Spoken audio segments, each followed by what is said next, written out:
What happened on 9/11 is a phony, you know, and we've never learned the truth about 9/11. The whole agenda is to create a one world government where everybody has an RFID chip implanted in them. All money is to be in those chips. And this is given me straight from Rockefeller himself. This is what they want to accomplish. Aaron, what do you think women's liberation was about? We, the Rockefellers, funded that. We funded women's lib. They do whatever they want to do. What we want doesn't matter anymore. It's their agenda, it's their plans that matter. They have all the money they want. They can make all the money they want. They have a machine that can make all the money. It's not about money. It's about control. It's about their vision of how they want to see the world. You hear George Bush saying democracy means freedom. No, democracy equals New World Order. And he calls it all, both small and great, rich and poor, free and bond, to receive a mark in their right hand or in their foreheads, and that no man might buy or sell, save he that had the mark, or the name of the beast, or the number of his name. Here is wisdom. Let him that hath understanding count the number of the beast, for it is the number of a man, and his number is 666. Wiped out in a matter of minutes.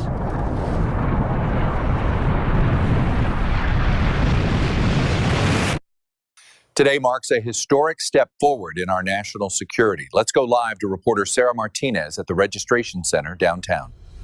More than 50,000 people have come here this morning to register. This is the future of secure identification, linking identity, healthcare, and payments in one verified system. When the mark of the beast is introduced, countries will present it as a matter of national security.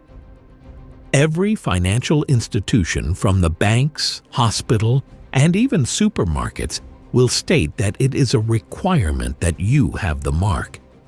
I'm sorry, but without the mark, we can no longer provide you access. Banks won't allow you to access any funds without it, and supermarkets won't allow you to purchase any goods without it.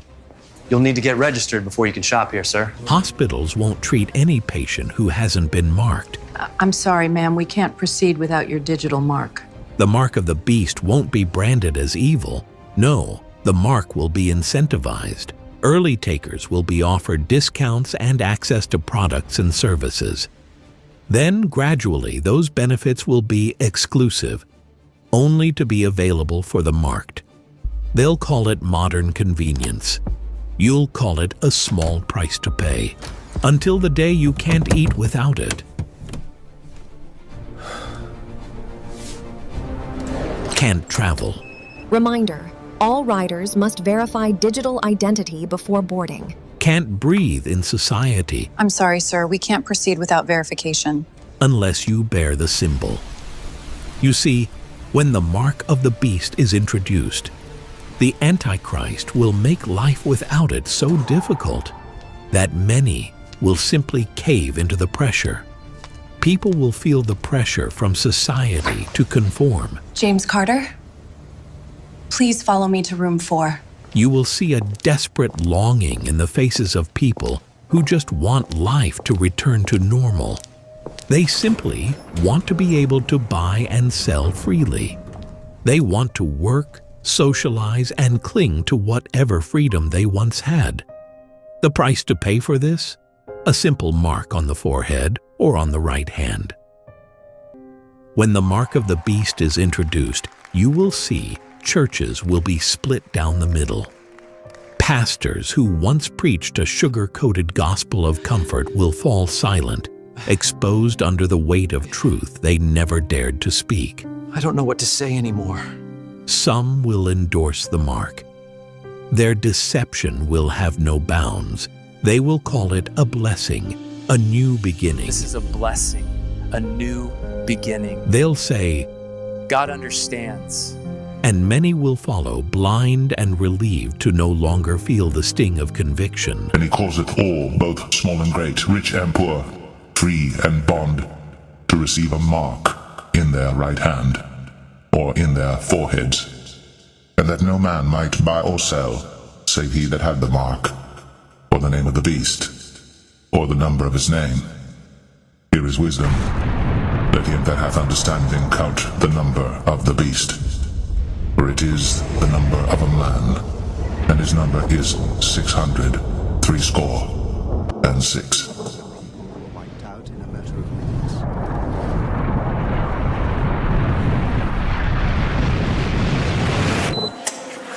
When Elias Brotberger goes to work, he doesn't need ID. And he doesn't need money. In fact, much of what he needs to get through the day is hidden right there, just below the surface, in his hand. You like to touch it? Yeah. Yeah? Oh, weird. Yeah, it's like a grain of rice. Yeah, a grain of rice. Embedded in his hand is a microchip that serves as his keys, his ID, and his wallet. Yeah, it's all in chip, so I use it like to get around the building. Buy snacks. Yeah, exactly. Let's buy some snacks. Exactly. So I can't open it. No. Okay. So what I need to do is I need to first blip my chip, and it will log me in, and from there I get access to the fridge. Popular TV shows like Black Mirror have imagined chips as part of a dystopian future. Install in-grain procedure with local anesthetic and you're good to go. In Sweden, the microchips are already here. The microchip implants use the same technology that's in contactless credit cards, which have made cash pretty much obsolete in Sweden. No cash. At this tech fair, a chipping event for those on the cutting edge, merging their hands with this new technology. I thought it would be fun, right? The process is simple and swift. A pinch of the skin, and in a matter of seconds, the chip is inserted. The transformation is complete. As for the pain, I barely felt it. But even in this nation of early adopters, not everyone is racing to get chipped. Feel less human. I will feel like a robot. I mean, it's so much more data can go into this, when it's in your body. There's no central registry tracking how many people are chipped, but biohacker Hannes Wellblood estimates between 5,000 and 10,000. In the future, do you think everyone is going to be chipped? I think it'll be voluntary, but I am certainly convinced that millions of people will find it very, very valuable to have a smart device under their skin.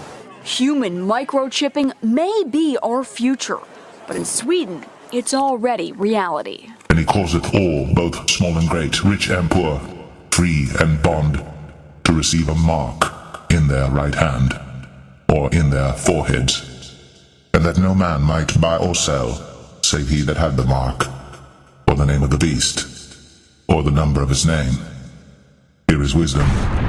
Let him that hath understanding count the number of the beast. For it is the number of a man, and his number is 666. Wiped out in a matter of minutes.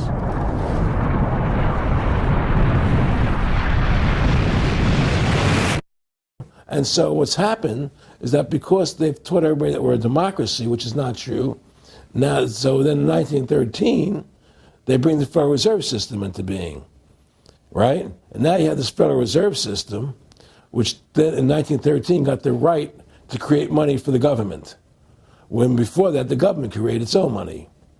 Now the government, when it needed money, had to borrow it from this private bank called the Federal Reserve, which is a private bank owned by individuals, incorporated in Delaware. And so what happens is, now the government borrows money from them to fund the government. Then the government says, well, we have to pay these people interest. How are we going to pay them interest? Let's impose a tax on the labor of the American people, which never existed before, to pay the interest to the bankers. In fact, in 1980, Ronald Reagan said not 1 red cent of your income tax money goes to run the country. It all goes to the Federal Reserve. Well, it was the Grace Commission report that said that not one nickel goes to the infrastructure of the country, And I guess Reagan quoted that too. Right. And so, but the point I'm trying to make is that by creating this Federal Reserve System, the government now became dependent on these private banks for money. And they started taxing us, you see. And so now what happens is that in 35, I believe it was, Social Security started. And they gave Social Security cards, said not to be used for identification, the Social Security number right on the card, right? And through Social Security, they started deducting money out of your paycheck. That was the first time they were ever could take money out of your paycheck, because people agreed to it because they thought it was going to their retirement fund. And so then when they instituted the income tax again, they started taking money out of your paycheck because Social Security could do it. And then they could do it again.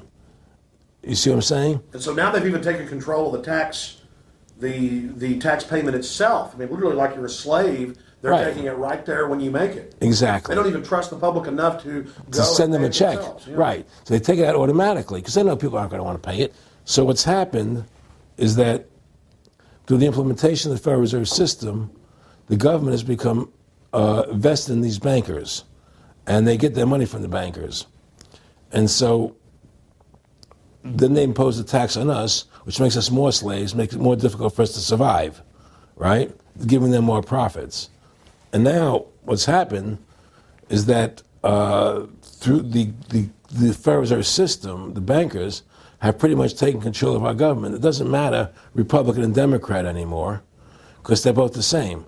Neither one of them are talking about shutting down the Federal Reserve System or stopping the payment of taxes, or any of the big issues that face Americans, right? So I had a friend, Nick Rockefeller, okay, who was one of the Rockefeller family, and he, when I was running for governor in Nevada, he came to me, introduced himself to me through an attorney, and we became friends. We started talking about things, and I learned an awful lot from Mr. Rockefeller. And one of the things that we used to talk about was the ultimate plan of the banking industry, what they wanted to accomplish. And the goals of the banking industry, not just the Federal Reserve System, but the private banks in Germany and England, all over Italy, all over the world, they all work together. They're all central banks, and they're all part of the Communist Manifesto. Central banking is one of the major planks of the Communist Manifesto. We talk about America being a capitalistic country, but yet at the same time we have a central bank that plans everything for us, right? And the graduated income tax is another plank of the Communist Manifesto, right? So right there you have two major planks of the Communist Manifesto that have been brought in because of the Federal Reserve System, okay? So the ultimate goal that these people have in mind is the goal to create a one world government run by the banking industry, run by the bankers, and they're doing it in sections. The European currency, the euro, and the European Constitution is one part of it. Now they're trying to do it in America with the North American Union, right? And they want to create a new currency called the Amero, right? And the whole agenda is to create a one world government where everybody has an RFID chip implanted in them. All money is to be in those chips, right? There'll be no more cash. And this is given me straight from Rockefeller himself. This is what they want to accomplish. And all money will be in your chips. And so instead of having cash, anytime you have money in your chip, they can take out whatever they want to take out whenever they want to. If they say you owe us this much money in taxes, they just deduct it out of your chip digitally. Total control. Total control. And if you're like me or you, and you're protesting what they're doing, they can just turn off your chip. And you have nothing. You can't buy food. You can't do anything. It's total control of the people. And that chip's connected to a database that has your purchasing records, what you do, what everything. you sell. Everything is in there, And so they want a one world government controlled by them, everybody being chipped, all your money in those chips, and they control the chips, and they control people, and you become a slave, you become a serf to these people. That's their goal, that's their intentions. And he calls it all, both small and great, rich and poor, free and bond, to receive a mark in their right hand, or in their foreheads, and that no man might buy or sell, save he that had the mark, or the name of the beast, or the number of his name. Here is wisdom. Let him that hath understanding count the number of the beast, for it is the number of a man, and his number is 666. Wiped out in a matter of minutes.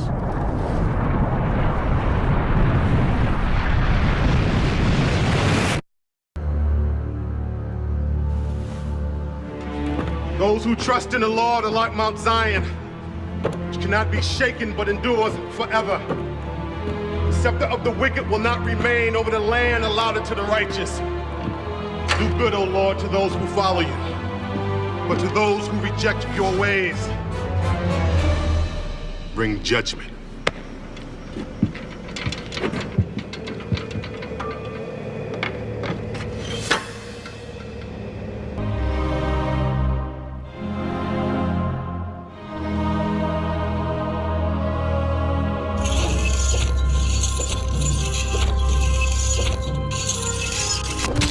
These will be the very people the Antichrist hates and seeks to destroy.